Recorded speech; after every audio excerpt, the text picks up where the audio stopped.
Welcome everyone back to weekly weather updates, and in today's video we're going to have the latest from the live radar. We'll look at the UKV going through the precipitation and the temperature over the next 5 days, as it is remaining very unsettled, perhaps even getting more unsettled into next week, perhaps even pretty stormy. But luckily temperatures will start to rise gradually, as we have seen quite a come down in the last day or two, as we have seen Arctic air moving in. However, that Arctic air may return as we head into April, as we'll see from some of the longer range charts. There is some fairly strong consistency now that we are going to be seeing some big Atlantic ridging, maybe even a Greenland high developing, and northerly or northeasterly winds moving in. Now, of course, we are talking about early April, so the cold air to our north is losing its strength quite significantly now, but there is still plausibility in a cold snap, potentially frosts, cold feel, and of course maybe even some winteriness.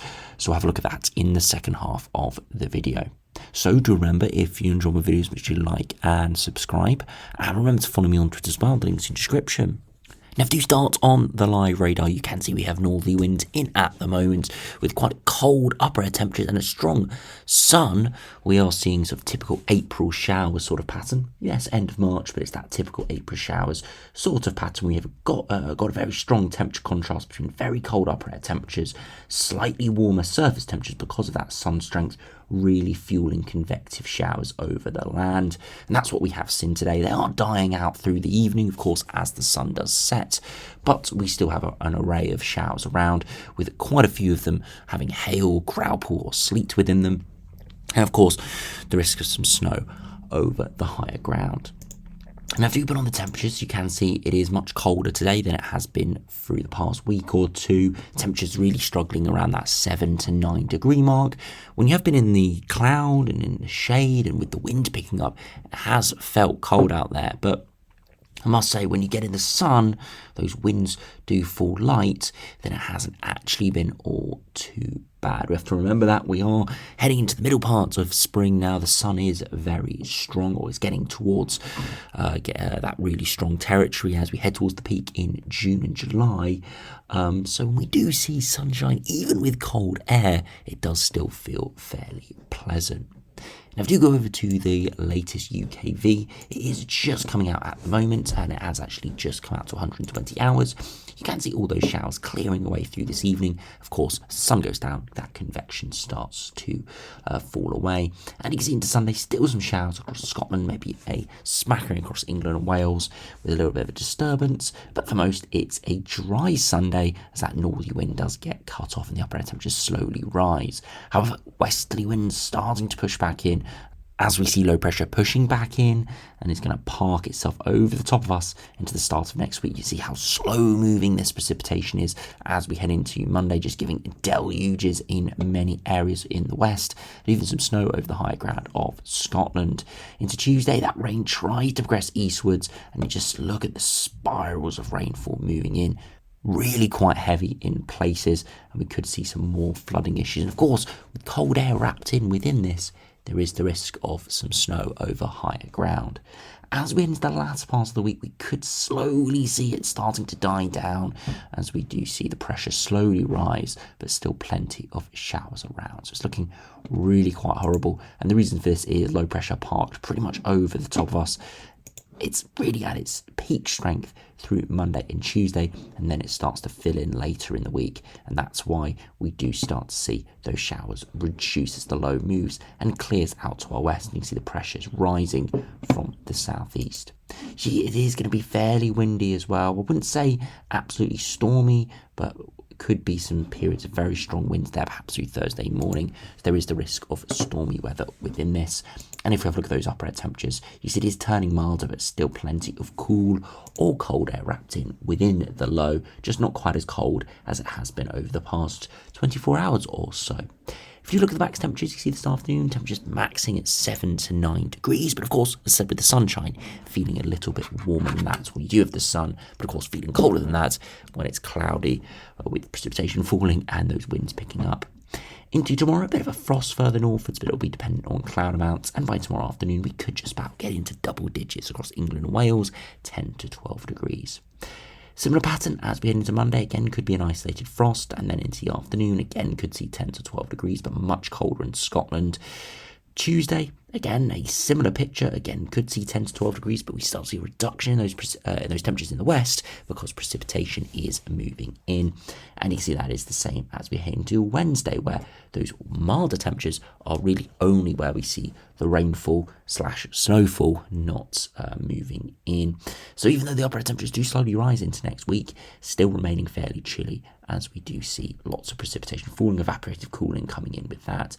Into Thursday, a similar picture, 10 to 12 degrees further south and eastwards where it's slightly drier, but further northwards and westwards, more showers around, more cloud and more precipitation in general. It's feeling a bit colder. Now, if you do have a look at the longer range, you'll be able to see how it is turning incredibly unsettled next week with big low pressure parked over the top of us. And then it could be turning increasingly colder as we head into early April. No concrete signal at this stage, but definitely seeing some strong trends and some consistency between the models in the overall synoptics. Of course, we'll have to iron out the details, which does include air masses, because this time of year, you can see a very cold northerly, or you can kind of see a bit of an iffy northerly, dependent on where the remnants of the tropospheric polar vortex do sit.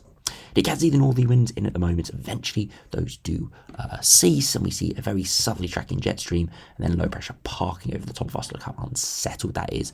Very low pressure, very deep. So it's going to mean strengthening winds, as we saw from the UKV, some potentially very gusty winds if we do see a little low spin up.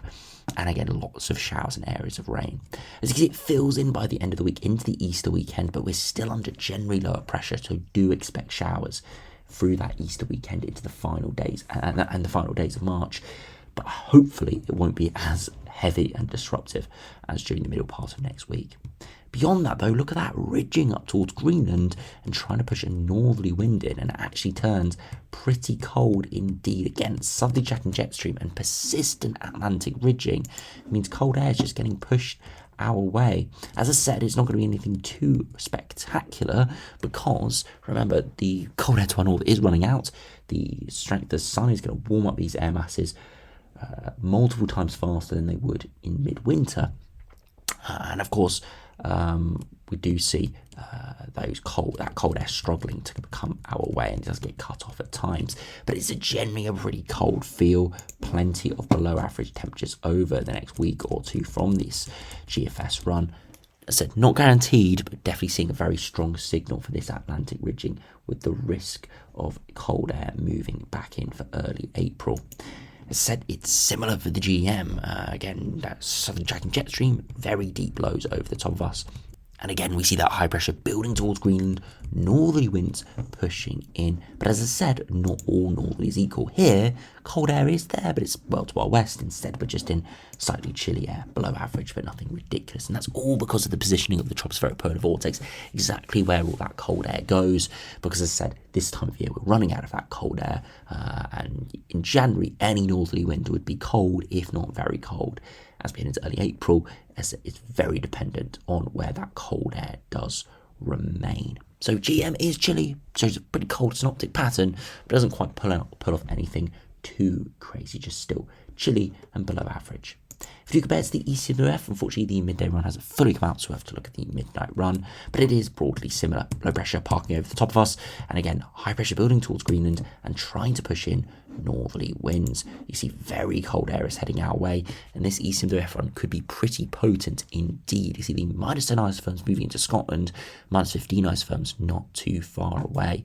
Now, I don't think there's any chance the -15 isotherm moves in. It's way too late in the year, but the -10 isotherm could move in. We could get some of the -7 to -8 even through southern England, which would be very cold for the time of year, with the average upper air temperatures now creeping into the low single digits. So it would be 10 plus degrees below average in places. So yeah, would be incredibly cold if this pattern came off. And as I said, it's all due to the fact that the tropospheric polar vortex is displaced just to our north, essentially meaning this northerly wind is very cold. If we were, let's say, seeing a northerly wind in the North Atlantic, it wouldn't be as cold because that cold air isn't directly getting fed into. So we'll have to see exactly what happens. But you see all three main operational runs all show something cold, potentially even very cold into early April. And as I said with the ensembles, we've not got complete consistency, but definitely strong trends. You can see lots of colder runs appearing in the longer term. But as I said, at the moment, majority are around average. You see the upper air temperature slowly creeping up through the next few days with a lot of precipitation in the middle of the week. As I said, it mostly will be favoured further westwards where those lows park up. Of course, as you look from the overall synoptics, got darker blues over all of us. There is going to be lots of showers around, but the heaviest stuff is going to be further westwards towards the centre of the lows and where those weather fronts and occluded fronts could really just sit. But see, it's a cold feel, plenty of precipitation around. If we do look at those 2 metre temperatures, you can see really struggling to get into the double digits over the next week or so. As I said, could see 10 to 12 degrees at times, but that's not breaking double digits by any major margin. As we head into early April, of course, double digits become easier and easier by the day as we head towards summer, but still struggling there into early April around the 11 or 12 degree mark as cold air could, as I said, filter back in and keep us pretty chilly. If you compare to the ECMWF, looking at that midnight run, again, very similar pattern, trending upwards over the next week. Maybe slightly higher than average into the Easter weekend by a degree or two, and then we see a drop, quite a big drop from some members, perhaps ECWF ensembles a little bit more bullish here with a colder pattern into early April. Again, we'll have to keep a very close eye on it, but all 3 operational runs are showing a pretty cold synoptic pattern indeed, and it's going to be very interesting to watch what happens with that over the coming days. So anyway, thanks for watching. Hope you have enjoyed. Make sure to wrap up warm and stay dry over the next few days. Hopefully something dry and warmer is on the horizon, but I don't think it will be in the next week or two. There's hope, though, as we head into the middle of April and slowly head towards summer conditions. So as I said, thanks for watching. Hope you enjoyed. Subscribe if you're new, and I'll see you again for another video soon.